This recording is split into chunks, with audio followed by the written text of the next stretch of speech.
Wow! Munggo day na may buto-buto, hipon, may uong, alokbate, saka bulaklak ng kalabasa, mga idol. Ay, panurin niyo po, lutuin ko na. Good morning Pilipinas, good morning mga idol. For today's video, munggo day muna, munggo day. Pero ito yung mga lawak niya. Alokbate ng bagyo, kaya yung alokbate doon ng bagyo. Tapos kunting uong, bulaklak ng kalabasa, saugo, buto-buto. Ito yung mga lawak niya. Tapos kunting hipon. Ay, cooking ko na mga idol. Parang apoy, pan. Mahit na yung pan. Lagyan ko ng palm. Oil mga idol. Mainit na yung mantika. Lagay ko na yung luya sa bawang.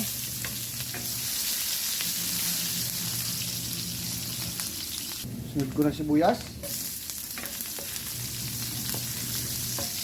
Pag pula na lahat, ilagay ko na buto-buto. Buto-buto. Then mix.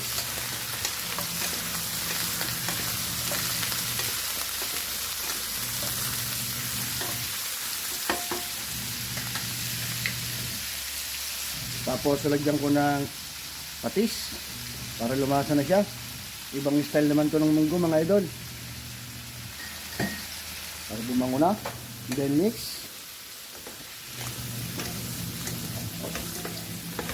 Okay. Siyempre, lagyan ko na ng paminta, durog. Mix ulit.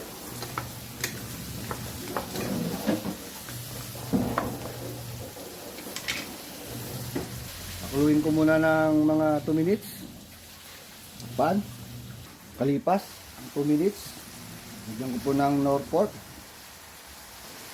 And then, matis. Mix. All the way, mga idol. Hindi nyo itong gayahin, mga idol. Buto-buto. Hindi nga halo ito sa munggo.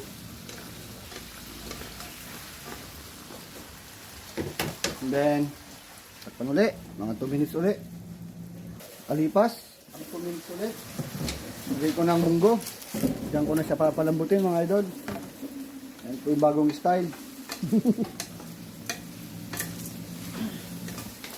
Okay.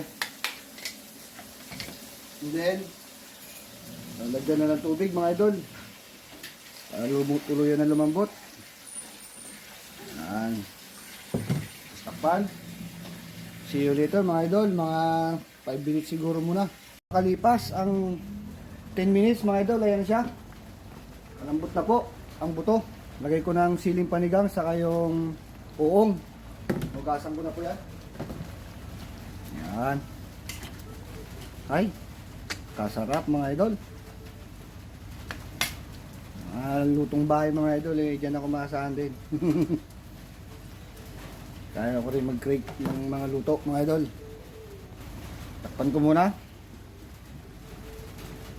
Kalipas ang 2 minutes, lagay ko na po ang alokbate. Hugasan ko na rin po yan. Sabay ko na rin ang bulaklak ng kalabasa. Hugasan ko na rin po yan. Then, pakit mo na. Tapos, mga idol, mga 1 minute, lagyan ko ng patis, kulang sa lasa. Okay. Tapos itatoppings ko lang po dyan yung hipon. Ulit. Mga idol, munggo. Toppings ko mga idol. Ay. Mga idol oh. Ito na po ang aking munggo day. May toppings na hipon. Ay, kain na po tayo. Bye bye.